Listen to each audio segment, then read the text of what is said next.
Assalamu alaikum, everyone.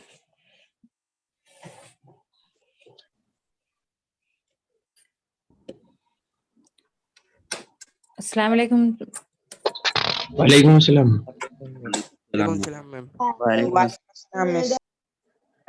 Okay, Kazim sir, I have made you the co-host. So for the time being, you just mute everyone so that we can continue the class. And then when needed, I will ask sir to unmute you. Now remember children, last week we had seen a video clip about APJ Abdul Kalam's life. And we had started reading about him. We were doing his autobiographical rather, essay from his novel. So if you remember, we were reading about his mother. Now this description of his mother is a chapter from his autobiography, My Journey. Are you able to recall? Everyone? You can at least text, chat and tell me whether you are able to recall or not.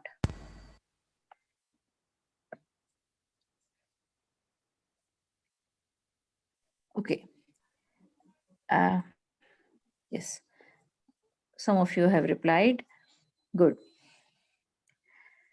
So this particular essay that we are reading now is a chapter from his autobiography, My Journey, in which he devotes one full chapter to his mother, describing his mother because she was the strongest influence in his life.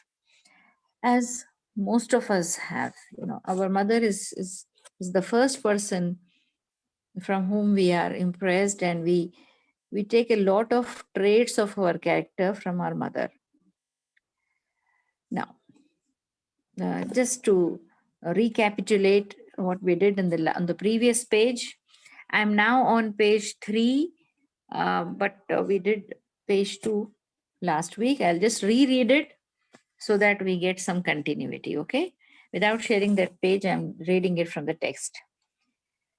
He begins with saying that my growing up years, which I now remember with such nostalgia, are suffused with the memory of Rameshwaram. Suffused means filled with. He says, I can't think of any other thing except Rameshwaram whenever I think of my childhood. Ma'am, nostalgia means? Nostalgia means remembering your past. अपने past को याद करना, उसके बारे में उसको recall करना is nostalgia, okay? So he says, whenever I recall my past, आप भी अपने बचपन को याद करते हैं, how you used to go to school, what sort of nonsense you used to make at home, etc., etc. So that is nostalgia. So he says, whenever I think of my childhood, I can only recall two very dominant people in those times, and those two people were my parents, who were the center of my world then, my father and mother. Ours was a middle class family. My father had a small business besides being the imam of the mosque. And he says, my mother was a gentle, down-to-earth, pious woman, very religious woman. She was a devout Muslim. Devout, practicing Muslim, one who is very particular about religion, like my father. And when I think of her, I cannot but remember her saying namaz 5 times a day, bending and praying. So he mentions that my mother was very particular about her prayers, very punctual in her prayers. The look on her face, one of extreme devotion and peacefulness. And Kalam says whenever she offered prayers, and I looked at her, I could see that devotion and peace radiating on her face. And from there, I'm now continuing. Providing for everyone was always a stretch on the resources. That means, he says, Our family was a middle class family in which there was only one person earning for the entire uh, family.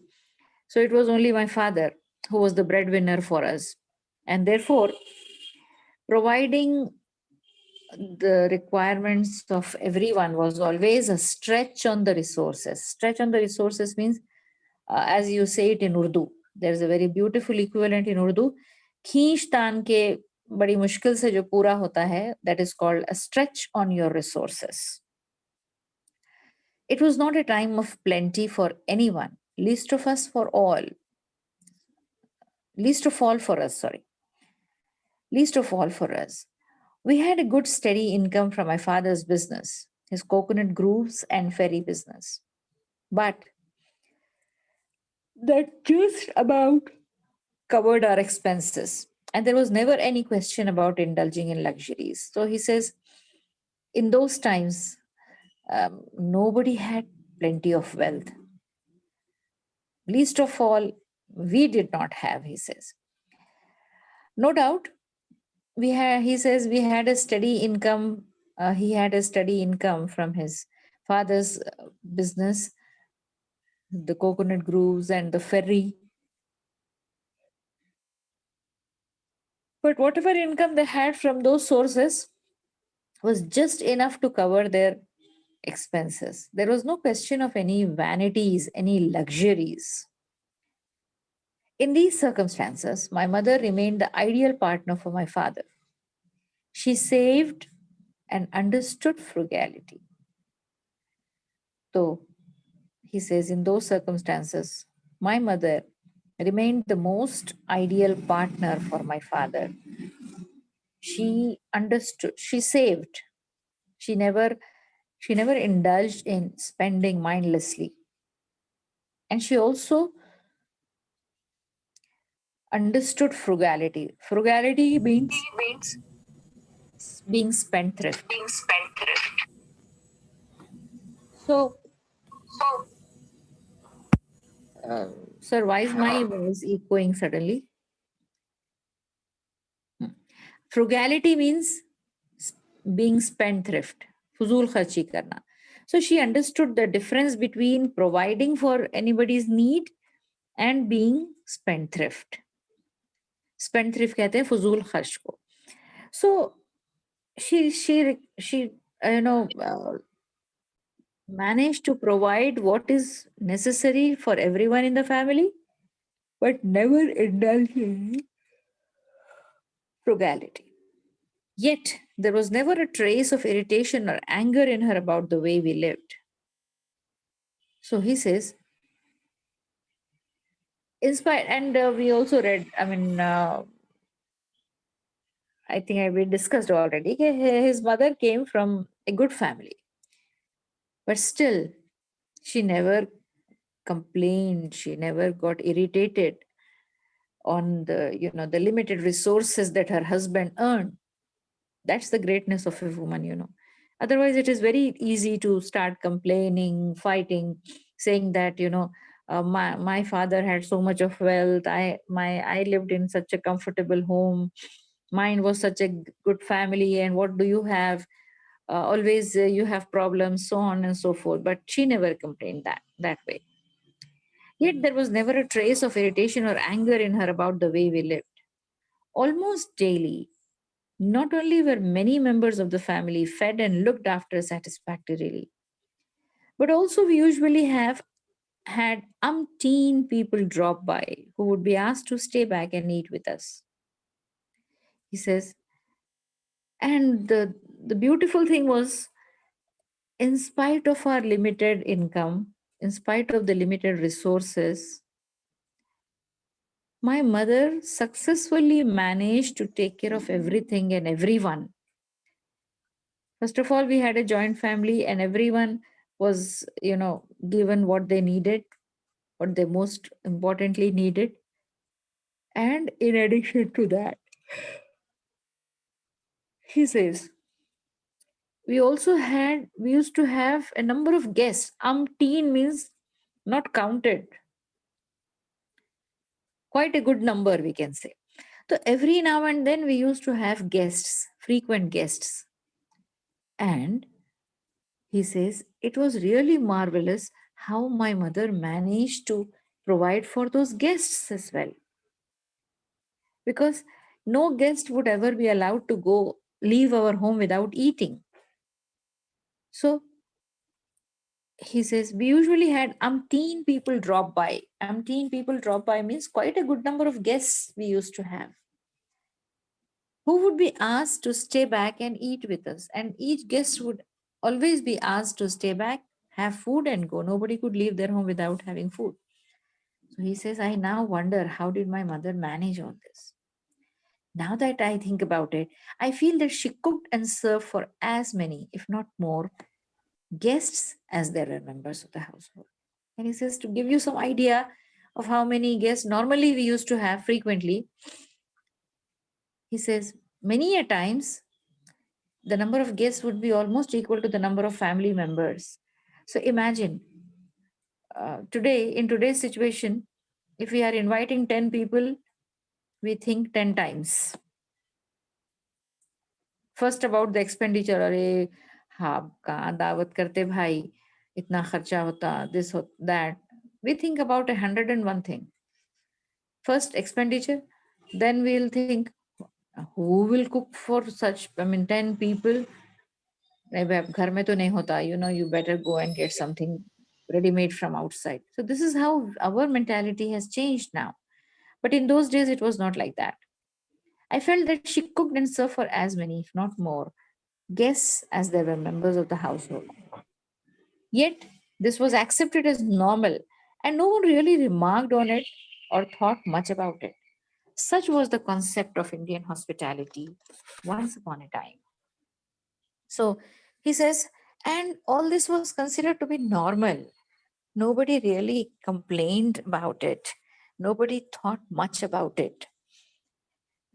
Even children never complained. For even suppose sometimes, if they had to sacrifice their part or their share for the sake of guests, it was considered a normal routine activity, nothing to talk about much.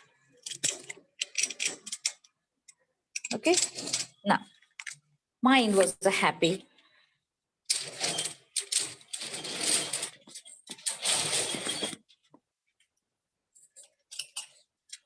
Mine was a happy, secure childhood. One of my earliest memories is of eating with my mother, sitting on the kitchen floor.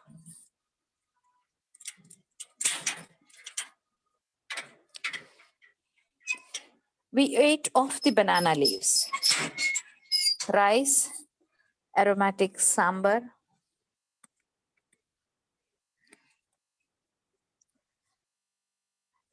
homemade pickles, and coconut chutney were the staple foods. Her cooking was deceptively simple, and till today, I have not eaten sambar that balances the tart and the spicy taste as delicately as hers did. So he says, we used to have very simple food, but my mother had an excellent, skill of cooking. So whatever she made, even if it was a simple sambar, she would make it so tasty that it would be, uh, great enjoying that food. And he says, till now, I have never tasted some of the foods that she used to make. During the World War years, when food was being rationed, and there was a general shortage of nearly everything. So he says, in those times, there was a rationing of food and there was a shortage of everything. My mother and grandmother did their best to tide over those days, stretching the supplies as much as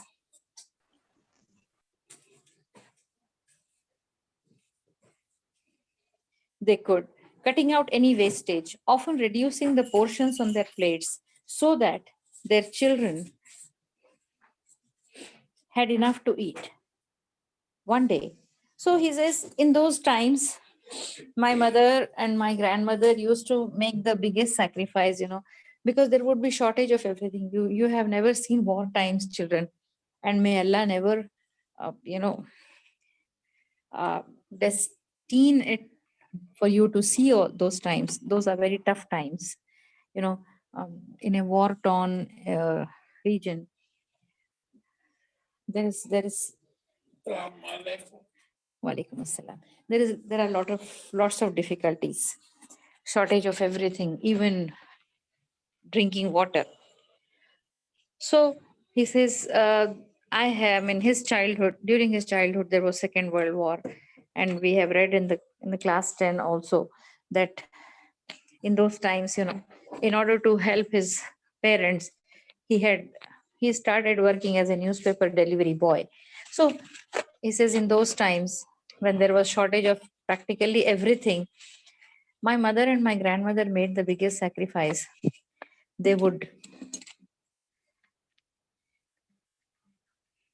sacrifice even their share of food so that we children could have uh, something to eat. And so he says, often reducing the portions in their plates so that their children had enough to eat. One day, my mother had made chapatis instead of rice. I sat at my place on the floor and ate with relish as she rolled out one fresh chapati after another. So he says, one day when his mother was making fresh chapatis, you know, we all like hot and fresh chapatis. So he says, she kept on making and I kept on eating. Then what happened? I was a hungry little boy after all. When when I had finally had my fill, I picked up the banana leaf plate and walked away to wash up. Some relish means Yes, beta. relish. Relish means enjoy. So it just, you can imagine the situation. Okay, you are sitting with your mom and she is just making hot paratas for you. So that's really very fun and enjoyable. So he says, I was enjoying that food. Then what happened? Finally, when just 1 second, children.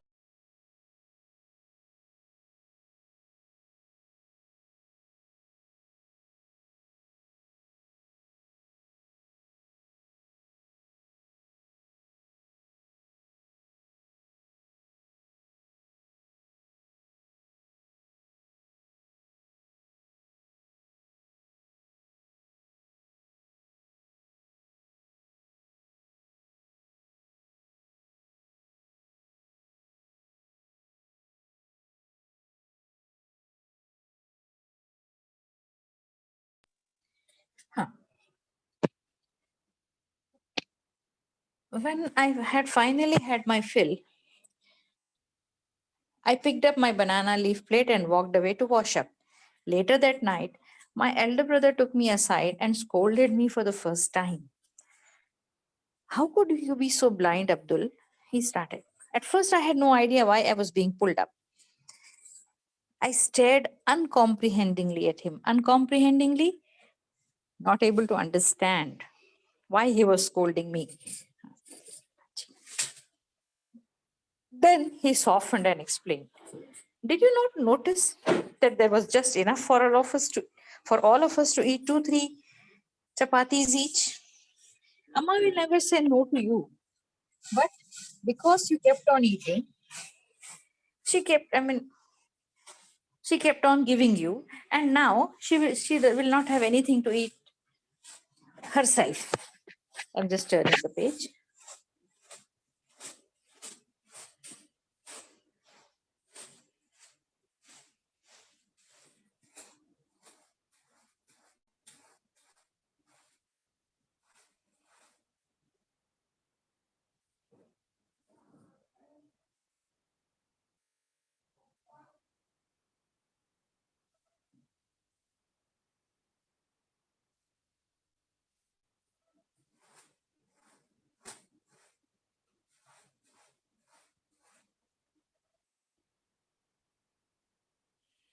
Okay. So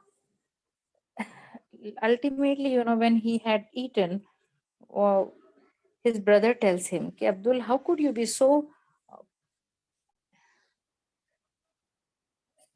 careless? See, you ate and your mother kept on giving you, but now she will have nothing to eat. There is nothing left for her to eat now." And Kalam says, now imagine yourself in that situation. He felt so bad. That moment of shame, of heartbreak for my beloved mother, who looked frail, yet was the toughest woman I knew, broke my heart. So he says, I felt so shameful. How could I be so careless that I went on eating without thinking of anybody else at home, especially my mother and my grandmother, when I knew the situation, when I knew that, everything was in short supply. He felt really very bad about it.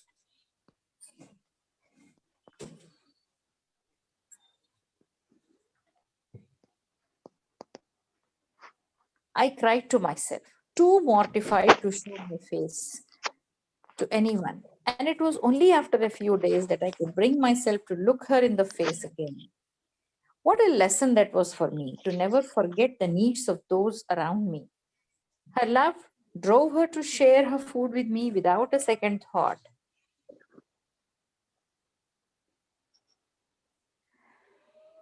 And after my brother showed me the truth, I could never again eat without making sure that there was enough to go around, especially for my mother and my grandmother. So he says, I could not understand how I became so careless, so reckless, that I ate so much without realizing whether there was anything left for my mother or not. He says, I still feel so ashamed about it. And from that time onwards, it was such a big lesson for him that he says, after that, I could never eat without first making sure that there was enough for everyone. I left home early in life as I wanted to pursue my studies in a different, larger town. As a result, I could not remain my mother's little boy for long, unlike many of my friends. But her generosity and caring spirit stayed in my heart always. Again, during the Second World War, he narrates another incident. When I was about 8 years old, I took the job of a newspaper delivery boy. We have seen that clip. My day began well before dawn when I had to go for my tuitions, my Quran class, do my newspaper rounds, and go to school, and then return home well into the evening when I had to study for the next day. So he says it used to be a very hectic routine for me.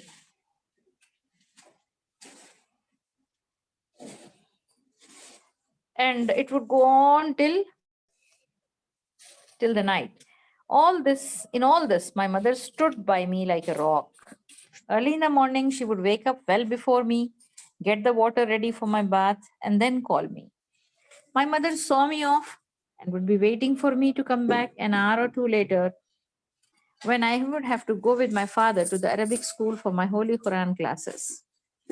As I went from place to place during the daytime, all I had time for were the meals that would be laid out for me promptly.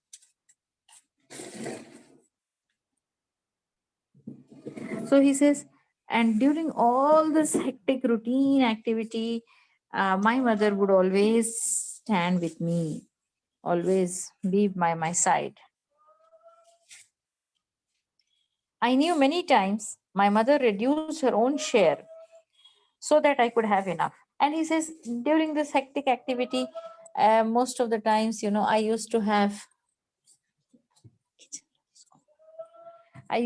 very little time, to spend with my mother. Only those small pockets of time between, coming back from somewhere and going again to some other place. So he says, only these were the times that I got to spend with my mother. Otherwise, he says, I would be so busy. And my mother would be, very particular to see that my time is not wasted. And as he had already mentioned, she often reduced her own share so that she could give me some extra bit of food. I knew that many times my mother reduced her own share so that I could have enough. When I once questioned her, she only smiled and said, "You are a growing child. You have so much to do all through the day. This is what mothers look out for. Don't worry about me." In the evenings, when I returned home hungry and tired, she would again help me clean up and prepare for the next day. So he says, this is how my mother was, an unflinching support for me every time, day in and day out. Among all my siblings, I was always given priority in taking a place by her. And he says, I was my mother's favorite, so my place was always next to her. Once I remember I fell asleep with my head in her lap. She sat quietly, her hands softly caressing my hair and cheeks. Her touch, the most precious balm for my tiredness. Unknown to me, from somewhere deep within, tears sprang up in my heart. Before I could stop them, they started flowing down. My eyes were still closed, yet the tears ran. So he says, one day I was just sitting with her, and then he says, suddenly I just put my head in her lap and I laid down. That means, उनके गोद में sir रखकर मैं late गया. And he says, I don't know how and I don't know why. Just tears started, flowing down my eyes. I could not understand why I was crying. They dropped on my folded knees and seeped into my mother's sari. But she did not stop her caresses. That means my mother went on, caressing me. Caressing कहते हैं धीरे धीरे से sir को या पीठ को सहलाना बच्चों की. आमतौर पे the way your mothers do when you are tired or when you are sick. So he says,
he says, I just kept on crying and my mother went on caressing me. She did not stop me. She did not ask me why I was crying.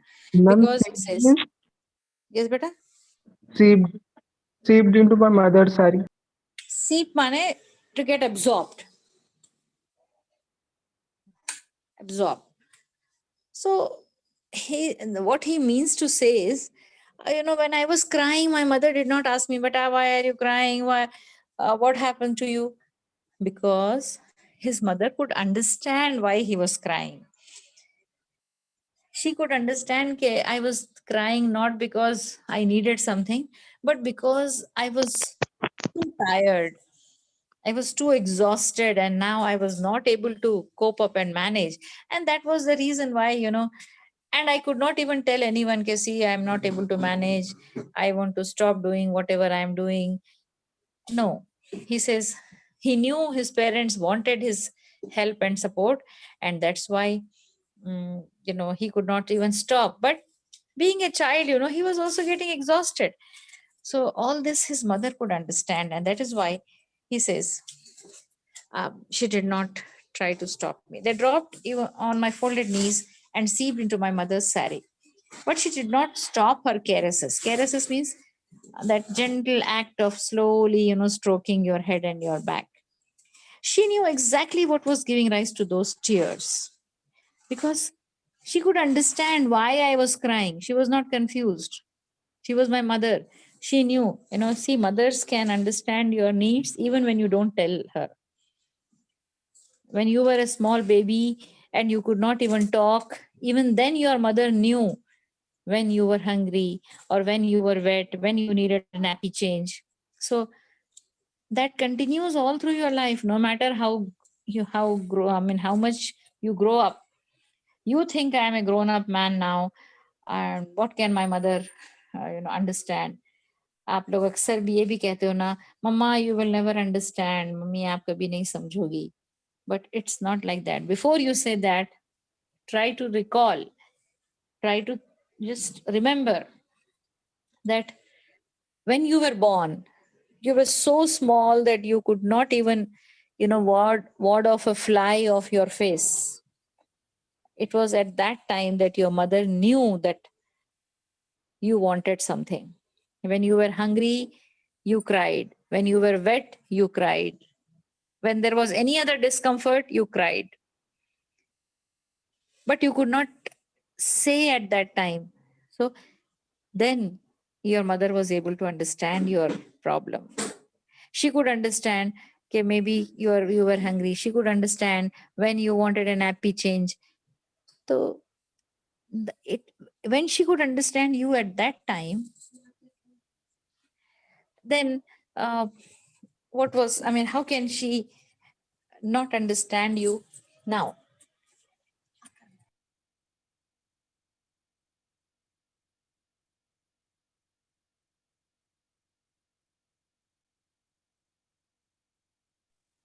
Okay. So, and even now, Abdul Kalam says, okay, today also it was my mother who understood that I was crying because I was too tired. I was overworked, overburdened. The extreme tiredness of a boy suddenly trying to be a man. Her fingers ran tenderly through my hair, comforting, soothing, and understanding. This simple lady, born and raised in a small southern Indian town, was Ma'am, perhaps like, yes, beta? turningly, Huh? turningly through my hairs. Uh, Tenderly through my hairs. okay.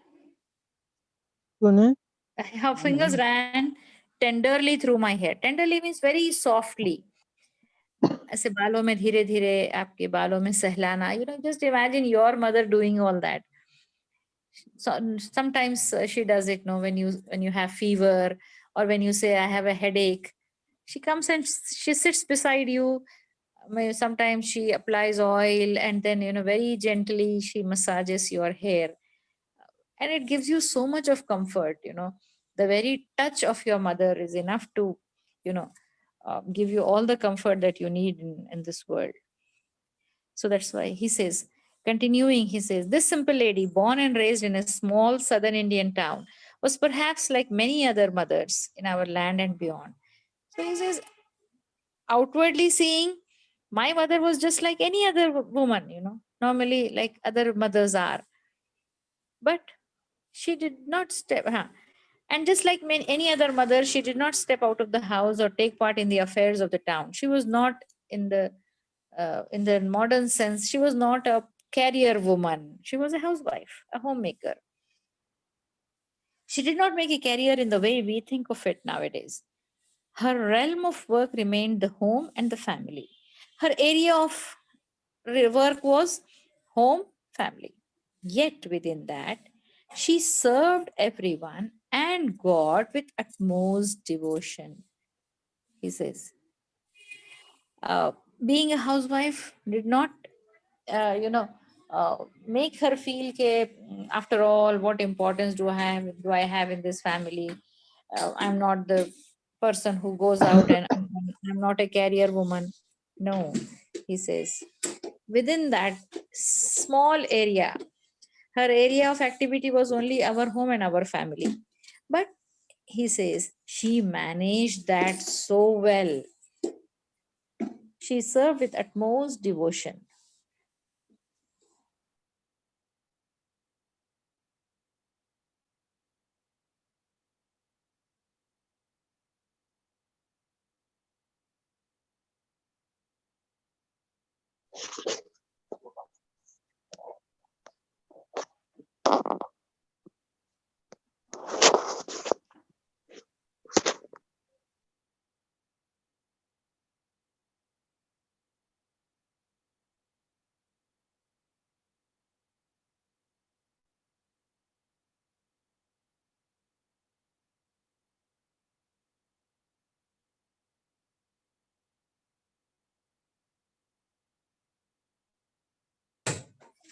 Sorry. Now, can you hear me? It is this lesson that I have carried from her life, that it does not matter how large or small your sphere of activity is. What counts finally is the commitment that you bring to the job that has been ordained for you. So he says, my mother taught me one more very profound lesson, and that is, in her own way, she taught him that it does not matter where you are working or what your responsibilities are or how big or small your area of activity is. He says, she taught me that what is important is how sincere and dedicated you are to the job that has been assigned to you. Even if it is a very small and a simple thing, he says, if you are serious and dedicated, then it will have a very positive impact. Uh, Even if you're doing a very simple thing, if you bring commitment and seriousness to it, then it will be a great thing. Okay, if your math class is going to start, we can now stop, because today you joined a little late. I was logged in from 7:20 onwards. So tomorrow, boys, inshallah at 7:30 sharp, join me. Even if you're in charges, sometimes they forget. They are also human beings. They have a lot of responsibilities, other responsibilities. So unless you are told that there is no class, please join at 7:30 sharp. Okay, see you all inshallah tomorrow. Same idea. Ma'am, you should send the link directly in the group, ma'am. It will be the same link every day, beta. It will not change, because I'm permanently signed in from my system. Okay, ma'am. Uh, Jazakallah khair, ma'am. Devotion means, Pardon me, you want my name? I am Asra, ma'am. ma'am, what